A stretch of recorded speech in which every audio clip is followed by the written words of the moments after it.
नमस्कार साथियों। तो आज का हमारा चैप्टर है सोल्डरिंग, जिसका भाग 2 है। जिसने भी भाग 1 नहीं देखा है तो पहले वो जाके भाग 1 देखिए। हमने भाग 1 में बहुत कुछ पढ़ा था, जिसमें भाग 1 में हमने पढ़ा था सोल्डरिंग, उसकी आवश्यकताएं, भाई उसको क्यों क्यों आवश्यक है। उसके बाद हमने उसमें देखा था सोल्डर के प्रकार, सोल्डर के कौन कौन से प्रकार देखे थे, और सोल्डर के प्रकारों में हमने देखा था कठोर सोल्डर और नरम सोल्डर।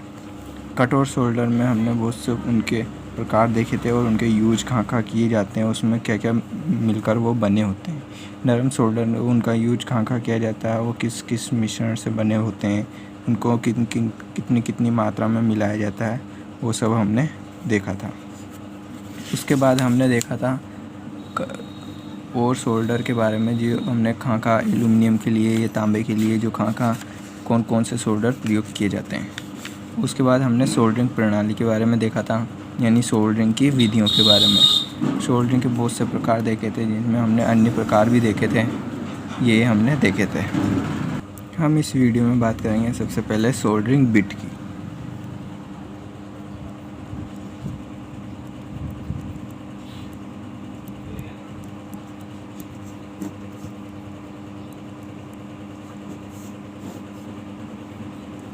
सोल्डरिंग बिट, ये सोल्डरिंग बिट सोल्डरिंग आयरन जो होता है उसका आगे का भाग होता है। ये जो बना होता है वो तांबे का बना होता है।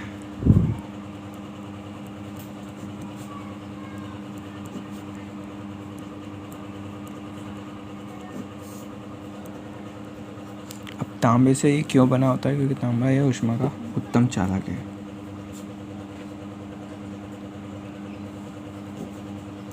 ऊष्मा का उत्तम चालक।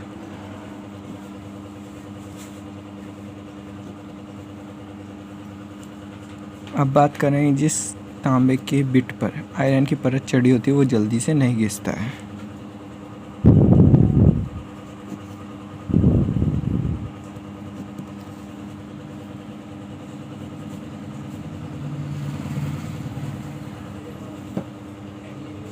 आयरन की परत यानी लोहे की परत, आयरन परत चढ़ी होती है,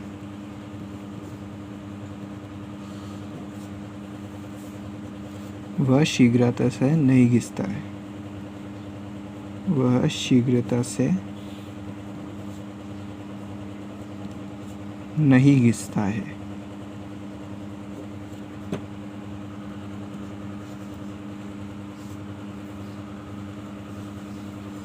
बिना पत्ते का बिट ऑक्साइड से ढका होता है। बिना पत्ते वाला जो बिट होता है ना, वो ऑक्साइड से ढका होता है।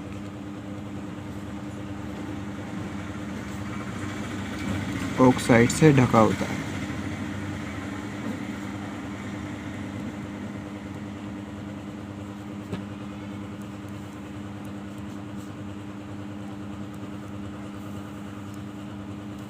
अब अच्छे सोल्डरिंग आयरन के लिए, जिसकी अच्छे सोल्डर के लिए, अच्छे जोड़ के लिए, क्योंकि जोड़ हम सोल्डरिंग आयरन से करते हैं, तो अच्छे सोल्डर के लिए अच्छे बिट का होना आवश्यक है। और अच्छा बिट कैसा होगा? साफ, स्वच्छ, चिकना व सही आकार का।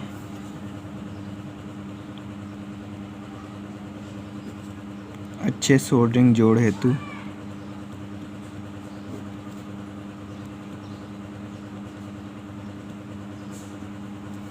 बिट, जो तांबे का बिट होता है वह स्वच्छ होना चाहिए, वह चिकना होना चाहिए, वह सही आकृति में होना चाहिए। सही आकृति में होना चाहिए। ये खूबी बिट में होनी चाहिए। अब बात करेंगे हम सोल्डरिंग की तकनीक के बारे में। सोल्डरिंग की तकनीक का मतलब है सोल्डरिंग करने से पहले, जोड़ करने से पहले कौन कौन से कार्य पहले किए जाते हैं। अर्थात पहले फ्लक्स लगाया जाता है, या धातु को गर्म किया जाता है, या सोल्डर पिघलाया जाता है, तो पहले क्या किया जाता है, इस बारे में हम बात करेंगे। सोल्डरिंग की तकनीक।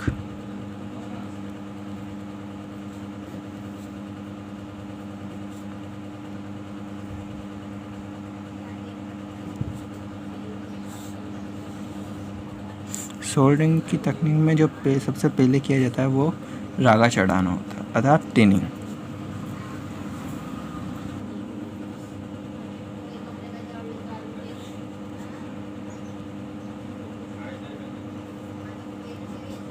रागा चढ़ाना अर्थात टिनिंग।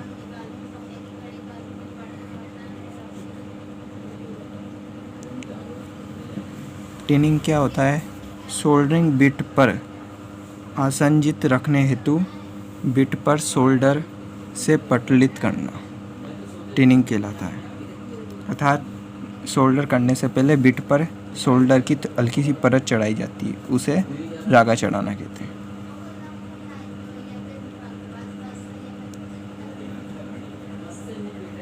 सोल्डरिंग बिट पर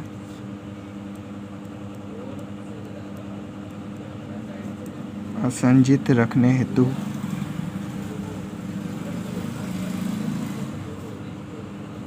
बिट पर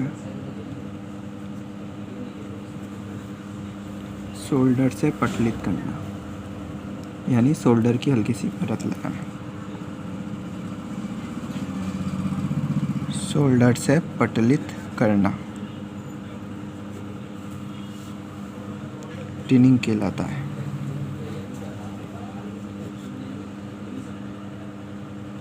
टिनिंग कहलाती है या कहलाता है, अर्थात एक पतली परत चढ़ाना, अर्थात एक सोल्डर की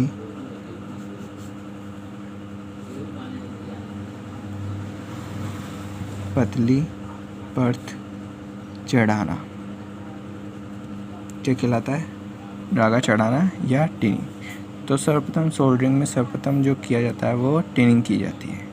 ये परीक्षाओं में इसका क्रम पूछ लिया जाता है, इसलिए मैं आपको ये बता रहा हूँ। तो सबसे पहले टिनिंग की जाती है। अब टिनिंग के बाद जो किया जाता है वो किया जाता है सोल्डर।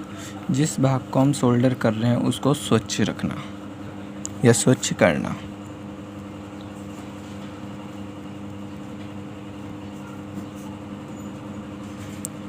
सोल्डर किए जाने वाले भाग को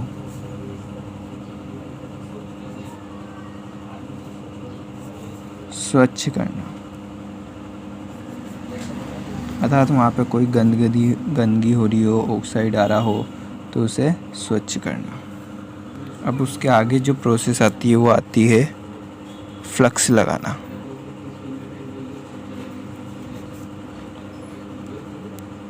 फ्लक्स लगाना। इसके बाद जो आता है वो सोल्डर आरोपित करना, यानी सोल्डर आरोपण।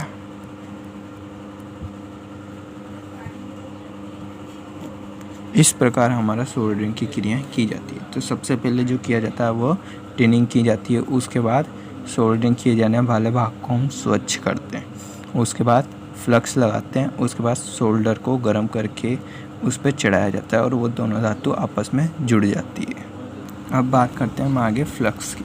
आपको इस सोल्डरिंग प्रक्रिया में लगा होगा कि ये फ्लक्स क्या है, इसका कार्य क्या है। तो हम आगे देखते हैं फ्लक्स का कार्य।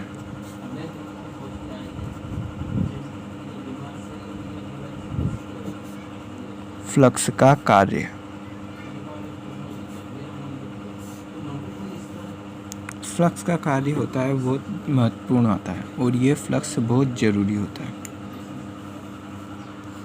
चालक की सतह पर जो ऑक्साइड जमा हो जाता है उसको घोलने के लिए और सोल्डरिंग प्रक्रिया में उसका नी-ऑक्सीकरण करने के लिए इस फ्लक्स का उपयोग किया जाता है।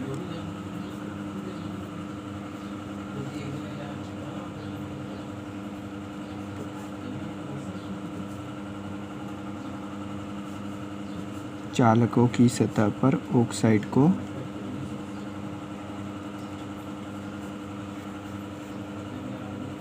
घोलने हेतु या हटाने हेतु वह सोल्डर प्रक्रिया में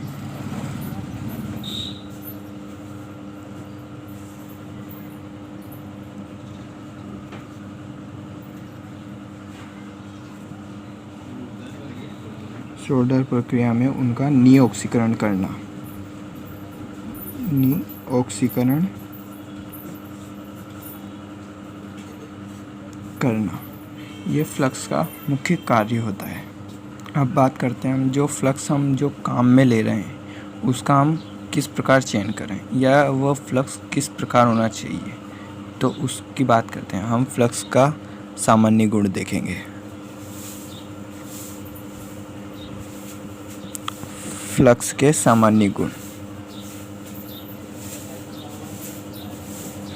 सामान्य गुण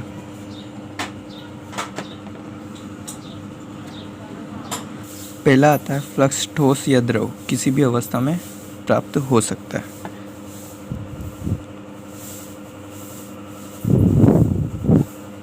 फ्लक्स द्रव या ठोस हो सकता है।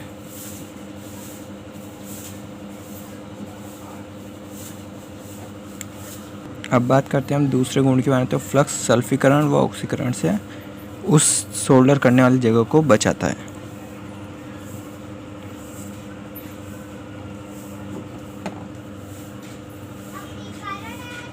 सल्फीकरण व ऑक्सीकरण से बचाता है।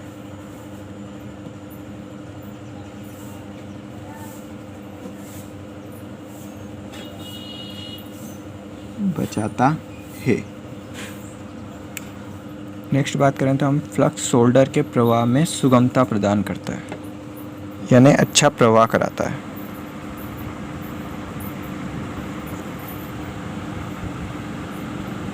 फ्लक्स सोल्डर के प्रवाह में सुगमता प्रदान करता है।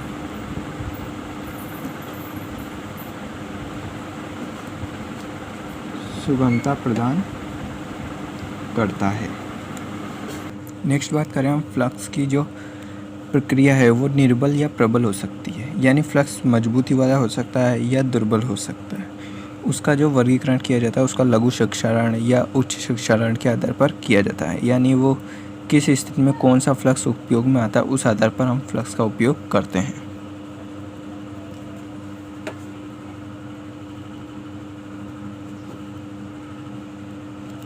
फ्लक्स की प्रक्रिया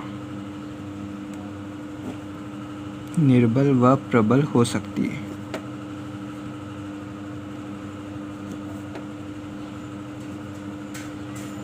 निर्बल व प्रबल हो सकती है। वह उसका वर्गीकरण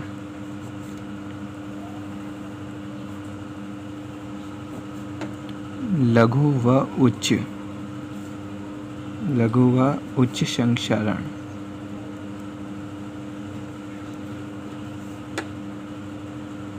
के आधार पर होता है। के आधार पर होता है।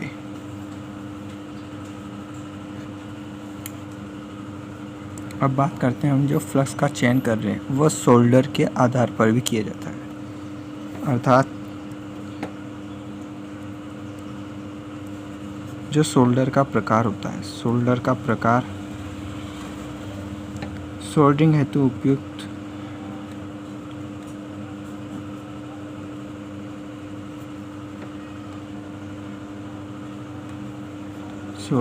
उपयुक्त फ्लक्स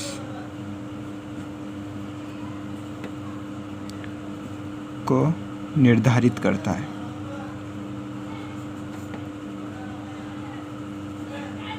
इस लाइन का जो अर्थ है वो है जो फ्लक्स का हम निर्धारण कर रहे हैं वो सोल्डर के प्रकार के आधार पर भी कर सकते हैं।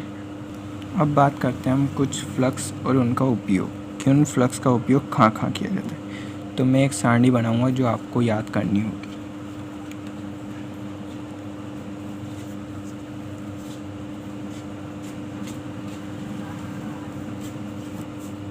महत्वपूर्ण फ्लक्स,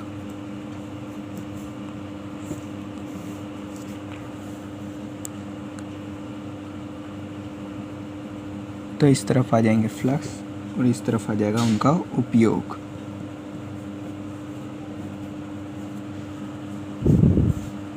तो सबसे पहला आता है जिंक क्लोराइड।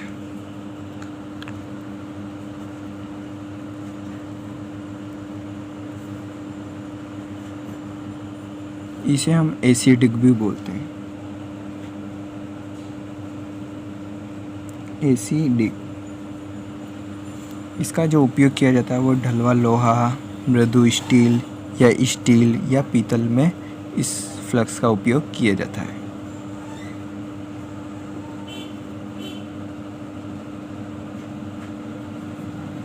ढलवा लोहा, मृदु स्टील, स्टील को हिंदी में कहते हैं इस्पात या स्टील, पीतल, इनमें जिंक क्लोराइड फ्लक्स का उपयोग किया जाता है। नेक्स्ट आता है हमारा हाइड्रोक्लोरिक प्लस जल का उपयोग।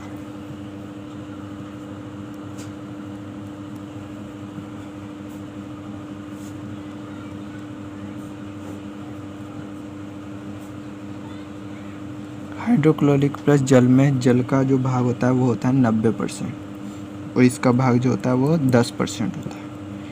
इसका जो उपयोग किया जाता है वो जस्ते, गैल्वेनाइज लोहा या गैल्वेनाइज लोहा, जीआई लोहा, जीआई आयरन भी कहते हैं जिसे, उसमें इसका प्रयोग किया जाता है।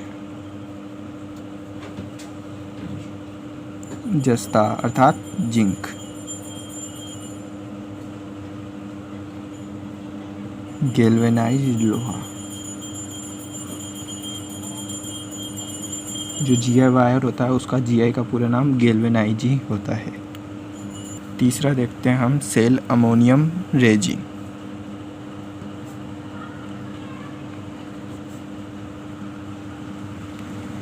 Cell ammonium resin, cell ammonium resin का जो उपयोग किया जाता है वह तांबा, पीतल और टिन में इसका उपयोग किया जाता है। तांबा, पीतल व टिन में सेल अमोनियम रेजिन फ्लक्स का उपयोग किया जाता है। चौथा आता है हमारा टेलो। टेलो से हम पहले बात करेंगे एक फ्लक्स रेजिन की। रेजिन का जो उपयोग किया जाता है वो विद्युत चालकों को जोड़ने में किया जाता है, यानी इलेक्ट्रिक वायर जो होते हैं ना उनका प्रयोग इनको जोड़ने में किया जाता है।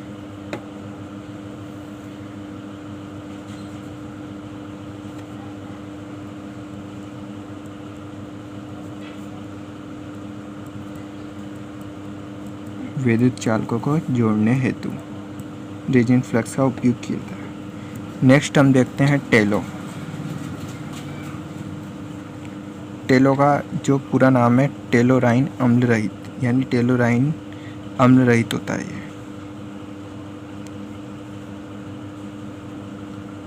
ये इसका नाम एक और होता है टर्पेंटाइन अम्ल रहित, ये अम्ल रहित होता है। इसका जो उपयोग किया जाता है वो भी विद्युत चालकों के लिए किया जाता है। विद्युत चालकों में टेलो फ्लक्स का उपयोग किया जाता है। छठा देखते हैं हम सुहागा, अर्थात इसको बोरेक्स भी कहते हैं। बोरेक्स, इसका उपयोग सोने चांदी में किया जाता है।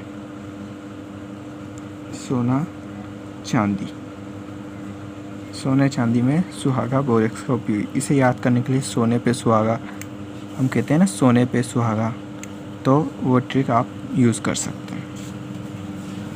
सातवां देखते हैं हम स्टीयरिन रेजिन या आयरन नंबर 7। स्टीयरिन रेजिन या आयरन नंबर 7, इसका उपयोग आप जानते हो एल्यूमिनियम के लिए किया जाता है।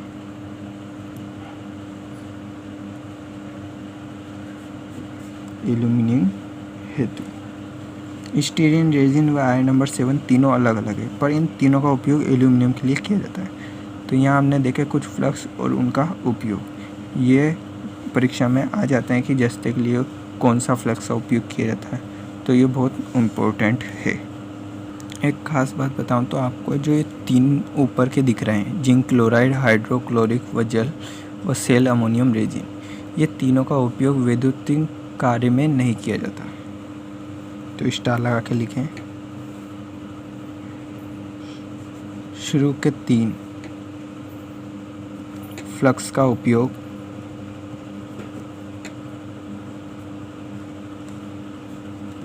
वैद्युतिक कार्य हेतु या वैद्युतिक कार्य में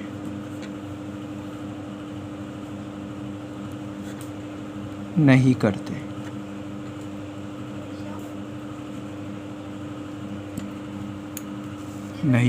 हैं। तो शुरू के 3 फ्लक्स का उपयोग वैद्युतिक कार्यों में नहीं किया जाता। एक बार एक क्वेश्चन आया था कि फ्लक्स की जो हम परत लगाते हैं वो कितनी लगानी चाहिए, तो नोट लगा के लिखना। ये क्वेश्चन बहुत बार आ चुका है। तो फ्लक्स अधिकतम 2 mm 2 मिलीमीटर से अधिक नहीं लगाना चाहिए। से अधिक नहीं लगाना चाहिए।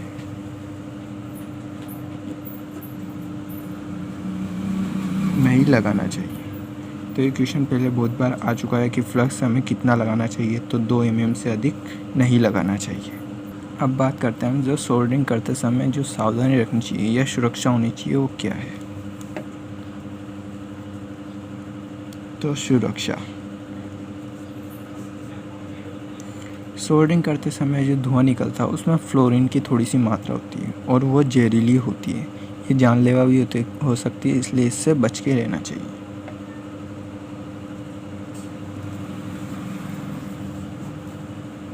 सोल्डरिंग करते समय निकलने वाली गैस में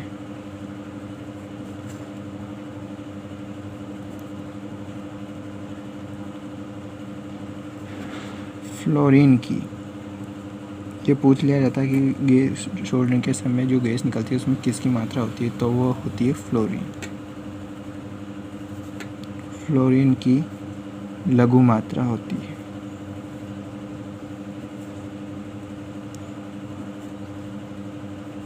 ये जहरीली होती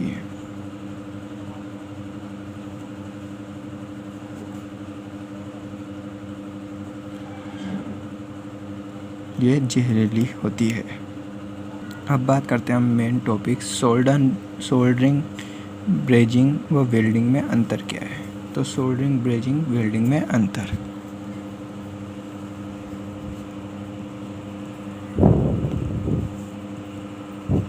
सोल्डरिंग, ब्रेजिंग व वेल्डिंग में अंतर। सबसे पहले बात करते हैं हम सोल्डरिंग की।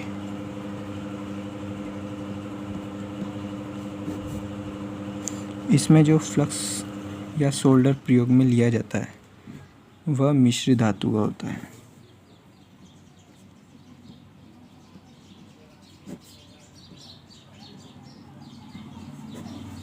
प्रयुक्त सोल्डर मिश्र धातु का होता है।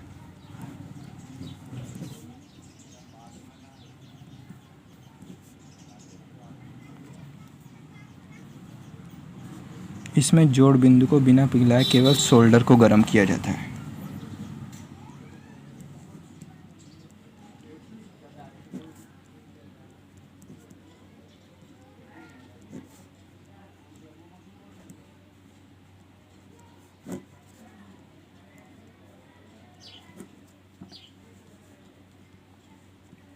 केवल सोल्डर को गर्म करते हैं।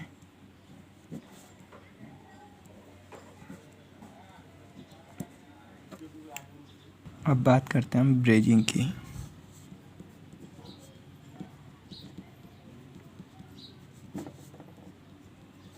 ब्रेजिंग जो होता है वो सोल्डरिंग से मजबूत और टिकाऊ जोड़ होता है।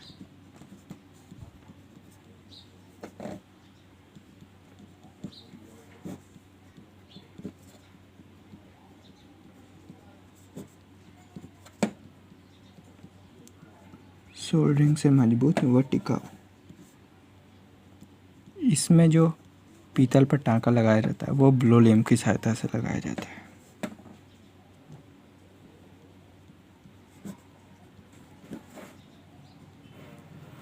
पीतल पर टाँका ब्लो लैंप की सहायता से लगाते हैं।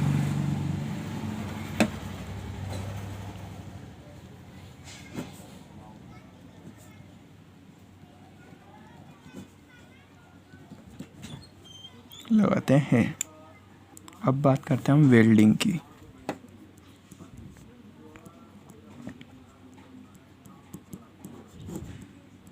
ये सबसे मजबूत जोड़ होता है।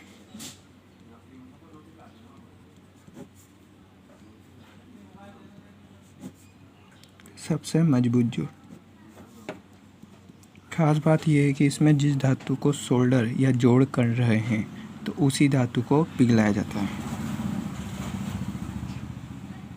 जोड़ की जाने वाली धातु को पिघलाते हैं या पिघलाया जाता है, और जिस धातु का हम जोड़ कर रहे हैं उसी धातु का इलेक्ट्रोड इसमें काम में लिया जाता है।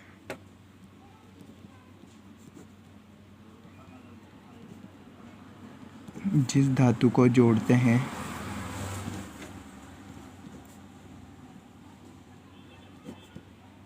उसी का इलेक्ट्रोड उपयोग में लिया जाता है।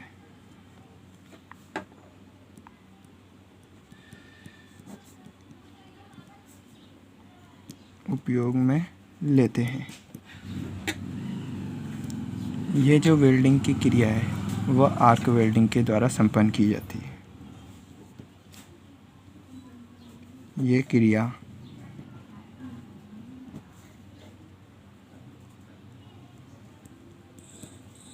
आर्क वेल्डिंग द्वारा संपन्न की जाती है।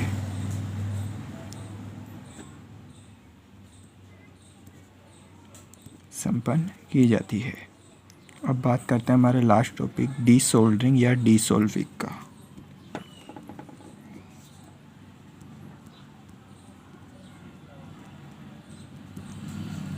डीसोल्डरिंग या डीसोल्विंग।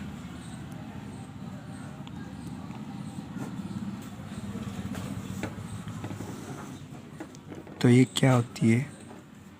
सोल्डरिंग को हटाने की क्रिया को डीसोल्डरिंग कहते हैं।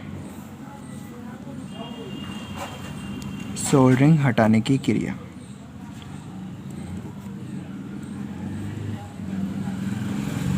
क्या कहलाती है? डीसोल्डरिंग या डीसोल्विंग। इसमें सोल्डरिंग मशीन को प्रयोग में लेते हैं परंतु सोल्डर काम में नहीं लेते हैं। इसमें मतलब सोल्डरिंग आयरन तो यूज में लिया जाता है पर सोल्डर काम में नहीं लिया जाता है।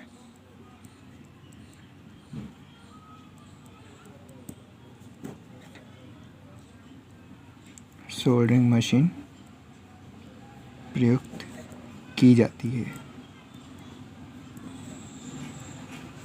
परंतु सोल्डर उपयोग नहीं किया जाता। सोल्डर उपयोग नहीं किया जाता। नहीं किया जाता है। तो यहाँ हमारा चैप्टर सोल्डरिंग पूरा होता है। तो आपको वीडियो पसंद आई हो तो लाइक करें, शेयर करें, कमेंट करें और चैनल को सब्सक्राइब करें। और आपका कोई भी डाउट होता है तो कमेंट करें, मैं उसका डाउट का सॉल्यूशन करने का पूरा प्रयास करूँगा। Thanks for watching. धन्यवाद।